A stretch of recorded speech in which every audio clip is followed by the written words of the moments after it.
ఈ వీడియోలో work from office jobs బాగుంటుందా లేకపోతే వర్క్ ఫ్రమ్ హోమ్ జాబ్స్ బాగుంటుందా అది మీకు ఎక్స్ప్లెయిన్ చేస్తాను. నా ఈ వీడియోలో చెప్పిన ప్రతి ఒక్క పాయింట్ అది జస్ట్ నా థాట్స్, నా ఐడియాస్ అని మీరు అనుకోవచ్చు. ఈ వీడియో ఎందుకు మీకు ఇంపార్టెంట్ అంటే, సపోజ్ ఎప్పుడైనా గ్రూప్ డిస్కషన్స్ అయినా ఇంటర్వ్యూలో మీకు అడిగారు అనుకోండి, అంటే why work from home, why work from office అని అడిగితే మీరు సేమ్ ఈ పాయింట్స్, నేను ఈ వీడియోలో చెప్పబోతున్న పాయింట్సే మీరు ఇంటర్వ్యూలో చెప్తే మీకు ఈజీగా ఉంటుంది. నా సపోజ్ మీరు ఒక ఫ్రెషర్ అయి ఉంటే, మీకు కంపెనీలో జాబ్ వచ్చింది, ఆ కంపెనీ వాళ్ళు మీకు 2 ఆప్షన్స్ ఇచ్చారు. వర్క్ ఫ్రమ్ ఆఫీస్ తీసుకోవచ్చు, వర్క్ ఫ్రమ్ హోమ్ తీసుకోవచ్చు. మీరు ఏది తీసుకుంటారు? నాకు అడిగితే ఫ్రెషర్ కాబట్టి, కెరియర్లో ఇనీషియల్ స్టేజ్లో ఉన్నారు కాబట్టి వర్క్ ఫ్రమ్ ఆఫీస్ తీసుకుంటేనే బెటర్. రీజన్ చెప్తాను. ఫస్ట్ రీజన్ వచ్చేసి, మీరు వర్క్ ఫ్రమ్ ఆఫీస్ అంటే మీ కొలీగ్స్తోని కూర్చొని, టీమ్తోని కూర్చొని మీరు వర్క్ చేస్తారు కదా. మీ కొలీగ్స్ అయినా మీ టీమ్ మెంబర్స్తోని ఒక ఇంటరాక్షన్, డైలీ ఒక ఇంటరాక్షన్ జరుగుతుంది కాబట్టి మీరు వాళ్ళతోని ఫ్రీగా మాట్లాడతారు, ఫ్రెండ్లీ అవుతారు. ఇంకా వాళ్ళు వర్క్ చేసిన వాళ్ళ టాస్క్ గురించి మీకు తెలుస్తుంది.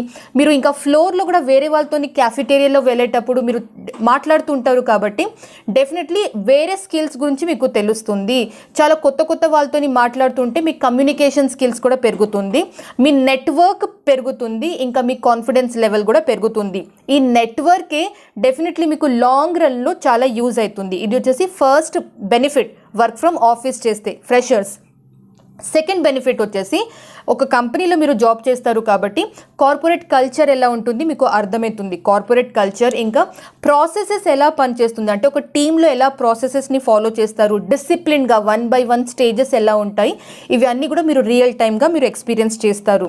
థర్డ్ బెనిఫిట్ వచ్చేసి, వర్క్ ఫ్రమ్ ఆఫీస్ చేస్తే మీకు రియల్ టైం అంటే ఫిజికల్గా మీకు ట్రైనింగ్స్ ఉంటాయి. ఫ్రెషర్స్ కాబట్టి డెఫినెట్లీ చాలా మంచి ట్రైనింగ్స్ ఇస్తారు. డౌట్ క్లారిఫికేషన్ సెషన్స్ ఉంటాయి, టీమ్ మీటింగ్స్ ఉంటాయి. అట్లాంటి సెషన్స్లో, టీమ్ మీటింగ్స్లో మీకు మంచి ట్రైనింగ్ ఇస్తారు, గైడెన్స్ ఇస్తారు, డౌట్ క్లారిఫికేషన్ చేస్తారు.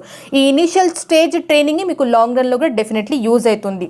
ఫోర్త్ బెనిఫిట్ వచ్చేసి, వర్క్ ఫ్రమ్ ఆఫీస్ చేస్తే మీకు ఎక్కువ డిస్ట్రాక్షన్స్ ఉండవు, మీ ప్రొడక్టివిటీ ఎక్కువ ఉంటుంది. ప్రొడక్టివిటీ అంటే మీరు చాలా మంచి క్వాలిటీ వర్క్ ఇవ్వగలుగుతారు, కంపెనీకి ఇవ్వగలుగుతారు. సో ఈ క్వాలిటీ వర్క్ని డెఫినెట్లీ మీ ప్రొబేషన్ పీరియడ్లో చెక్ చేస్తారు కంపెనీ వాళ్ళు. మీరు ఎంత హార్డ్ వర్క్ చేస్తున్నారు, మీరు ఎంత క్వాలిటీ వర్క్ ఇస్తున్నారు, ఇది డెఫినెట్లీ ప్రొబేషన్ పీరియడ్లోనే టెస్ట్ చేస్తారు, అనలైజ్ చేస్తారు. సో వితౌట్ డిస్ట్రాక్షన్ మీరు వర్క్ ఫ్రమ్ ఆఫీస్ చేస్తేనే అది క్వాలిటీ అవుట్పుట్ మీరు ఇవ్వగలుగుతారు. నెక్స్ట్ వెరీ ఇంపార్టెంట్ బెనిఫిట్ వచ్చేసి, మీ లైఫ్ స్టైల్ మొత్తం ఒక డిసిప్లిన్ లాగా ఉంటుంది. అంటే ఒక టైం టేబుల్ మీరు ఫాలో చేస్తారు. ఎగ్జాంపుల్, 8:30కి ఇంటి నుంచి బయలుదేరాలి, ఆఫీస్ కోసం వెళ్ళాలి, ఆఫీస్ నుంచి 7 o'clock రిటర్న్ రావాలి, ఇంటికి రావాలి. సో ఒక ఫిక్స్డ్ లాగా, టైం టేబుల్ లాగా డిసిప్లిన్డ్ వేగా మీ లైఫ్ స్టైల్ ఉంటుంది. సో ఇవి వచ్చేసి వర్క్ ఫ్రమ్ ఆఫీస్ చేస్తే ఒక ఫ్రెషర్కి ఇన్ని బెనిఫిట్స్ ఉంటాయి. ఇంకొకటి, వర్క్ ఫ్రమ్ హోమ్ కూడా బెటరే, కానీ వర్క్ ఫ్రమ్ హోమ్ ఎవరికి బెటర్ అంటే ఎక్స్పీరియన్స్డ్ క్యాండిడేట్స్. వాళ్ళకి ఆఫీస్ వెళ్ళడం అవసరం లేదు, ఇంట్లో కూర్చొని కూడా సేమ్ అదే ప్రొడక్టివిటీ, అంత క్వాలిటీ వర్క్ ఇవ్వగలుగుతారు. అట్లాంటి ఎక్స్పీరియన్స్డ్ క్యాండిడేట్స్కి వర్క్ ఫ్రమ్ హోమ్ అంటే బెటర్ ఉంటుంది. ఇంకా వర్క్ ఫ్రమ్ హోమ్ అంటే కొందరికి మెడికల్ ఇష్యూస్ ఉంటాయి, లేకపోతే వాళ్ళ ఇంట్లో కొందరు అంటే ఫ్యామిలీ మెంబర్స్కి మెడికల్ ఇష్యూస్ ఉన్నాయి, ఫ్యామిలీ రెస్పాన్సిబిలిటీస్ ఉన్నాయి, ఈ పర్సన్ కంపల్సరీ ఇంట్లో ఉండాలి.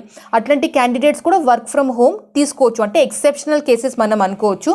లేకపోతే అంటే ఒక పర్సన్ ఇంటి నుంచి ఆఫీస్ ఒక 2 hours డిస్టెన్స్లో ఉంది, ఇంటి నుంచి ఆఫీస్కి వెళ్ళడం 2 hours, ఆఫీస్ నుంచి ఇంటికి రావడం 2 hours, అంత ట్రావెల్ చేయాలి అంటే అట్లాంటి సిచ్యువేషన్లో కూడా మీరు వర్క్ ఫ్రమ్ హోమ్ తీసుకోవచ్చు. కానీ ఫ్రెషర్స్ అంటే డెఫినెట్లీ నేను వర్క్ ఫ్రమ్ ఆఫీసే చేయమంటాను. ఎందుకంటే కార్పొరేట్ కల్చర్, నెట్వర్కింగ్, ట్రైనింగ్స్ ఇవి అన్నీ మీరు వర్క్ ఫ్రమ్ హోమ్ చేస్తే మీకు ఆ రియల్ టైం ఎక్స్పీరియన్స్ రాదు. ఇది వచ్చేసి వర్క్ ఫ్రమ్ హోమ్ ఇంకా వర్క్ ఫ్రమ్ ఆఫీస్ మీకు ఒక చిన్న ఎగ్జాంపుల్ లాగా చెప్పాను. మనం రియల్ టైం అంటే మన లైఫ్లో కూడా మీకు ఒక ఎగ్జాంపుల్ చెప్తాను. ఇంట్లో చిన్న పిల్లలు ఉంటే, మొబైల్ ఫోన్కి అడిక్టెడ్ ఉంటే, పెద్దవాళ్ళు చిన్నపిల్లలకి ఏమంటారు అంటే, మీరు మొబైల్ ఫోన్ పక్కకు పెట్టి బయటికి వెళ్ళి ఆడుకోండి అని చెప్తూనే ఉంటారు, మీరు విని ఉంటారు. ఇలా ఎందుకు చెప్తారు అంటే, ఈ చిన్నపిల్లలు వాళ్ళు బయటికి వెళ్ళి ఆడుకుంటే వేరే పిల్లలతో ఇంటరాక్ట్ అవ్వడమైనా, లేకపోతే వాళ్ళ సైకాలజీ అంతా గ్రో అవుతుంది, వాళ్ళంతా డెవలప్ అవుతారు. సో సేమ్ థింగ్ అలాగే ఫ్రెషర్ క్యాండిడేట్స్ కెరియర్లో స్టార్టింగ్ స్టేజ్లోనే వాళ్ళు వర్క్ ఫ్రమ్ ఆఫీస్ చేస్తే రియల్ టైం అన్ని ఎక్స్పోజర్ చూస్తూ వేరే వాళ్ళతోని కమ్యూనికేట్ చేస్తూ వాళ్ళ సైకాలజీ కూడా అంత గ్రో అవుతుంది, వాళ్ళ థింకింగ్ పవర్ కూడా అంత గ్రో అవుతుంది, యాజ్ అన్ ఇండివిజువల్ కూడా వాళ్ళు చాలా గ్రో అవుతారు. సో ఇది వచ్చేసి ఈ వీడియో అంటే వర్క్ ఫ్రమ్ హోమ్ జాబ్స్ ఇంకా వర్క్ ఫ్రమ్ ఆఫీస్ జాబ్స్ ఏది బాగుంటుందని మీకు నా ఐడియాస్ ఎక్స్ప్లెయిన్ చేశాను. సపోజ్ ఏదైనా నచ్చలేదు అంటే నాకు కమెంట్ చేయండి. ఇంకా మీకు ఏమైనా మెసేజ్ ఏమైనా ఇవ్వాలని ఉంది అంటే కూడా నాకు కమెంట్ చేయండి, నేను డెఫినెట్లీ మీకు రిప్లై చేస్తాను. ఈ వీడియో మీకు నచ్చింది అంటే లైక్ చేయండి, మీ ఫ్రెండ్స్తోని షేర్ చేయండి, సబ్స్క్రైబ్ చేయని వాళ్ళు సబ్స్క్రైబ్ చేయండి. నా పేరు సుష్మిత మధు, మీరు చూస్తున్నారు నా తెలుగు ఛానల్ పాషమ్స్. నమస్తే.